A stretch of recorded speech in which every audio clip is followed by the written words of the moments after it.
Hey guys, this is Jordan Burt from Pro Performance, and today I just learned about an amazing woman named Diana Nyad. And if you haven't heard of her, look her up. Oh my gosh, I'm inspired to the bone and excited to share a little bit about her story with you.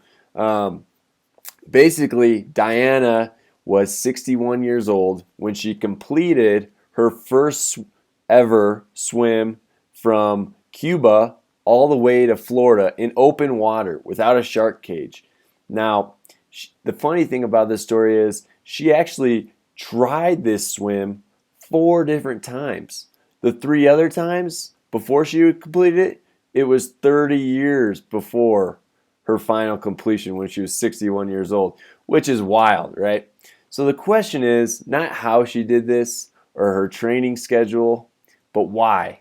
Why did she have this innate desire to be a champion, to be an elite swimmer, and to do something that no one has ever done, despite getting her butt kicked the 3 previous times?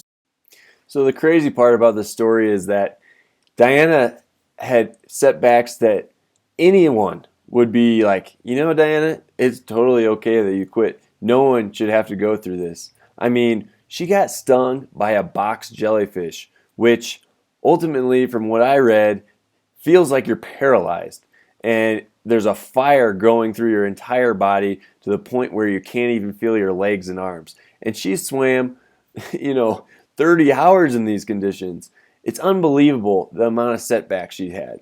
But the reason why she completed this has in a large part to do with how she responded to those setbacks and why she believed that she needed to do this swim, despite being 60 years old, despite failing 3 times, despite no one else in the world ever being able to do it. So, from what I could tell, the reason why she wanted to do this so bad and how she completed it and her mindset behind it comes down to really 3 things. The first one was her innate belief in herself. And she tells this amazing story about her dad. And her dad pulled her aside when she was really young and tells her, hey, let's look up what your names means. And wherever you do that, I don't know, he comes in and tells her, oh my gosh, your name means you are going to be a world-class swimmer, of all things.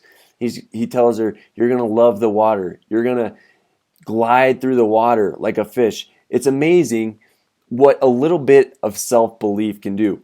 And from a young age, and she says at a cellular level, she believed that she was going to be a world-class swimmer.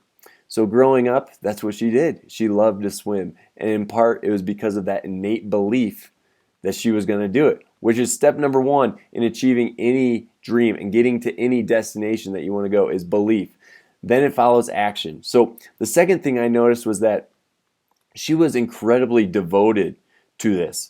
Despite failing 3 times, she says she still loved to swim. She loved the process of training. She loved the process of figuring out how to make this swim possible. Look, she was swimming in shark-infested water with jellyfish that were stinging her like crazy, with currents, one going up, one below, going opposite directions. You never knew what the tide was going to do.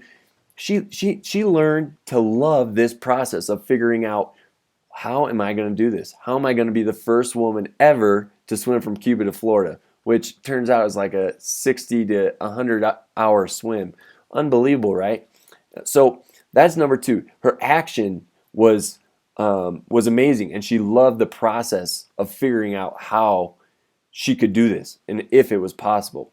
And then the third thing I'll say is she did see growth. Each time she did this, she got a little better. She learned something new. And on the 4th time, she had it all figured out. She had her hands covered. She had a special mask made from a guy who made a silicone mask. So literally none of her skin was covered so that this jellyfish couldn't get her again, and that nothing else could limit her in terms of limit her physically in terms of getting to Florida. So she saw growth. She saw growth. And she comes out of the end and she says, above all else, when I was thinking about getting to Florida, when I first got into the water in Cuba, it wasn't the jellyfish or the sharks or the 60 to 100-hour swim that she had ahead of her. In all honesty, it was the fear that she was going to fail again. Now, this is an interesting concept, but basically, Diana learned how to use her emotions and channel them for the greater good of her cause. She learned how to acknowledge her emotions and use them to do what's right. And oftentimes, guys, no matter what you're doing, that's really hard to do.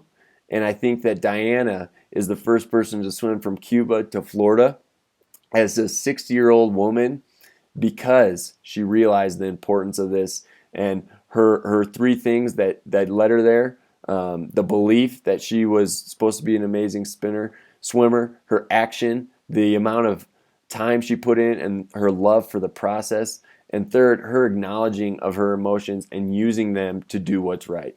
Look her up, guys. Amazing story. I hope you got out as much as I did.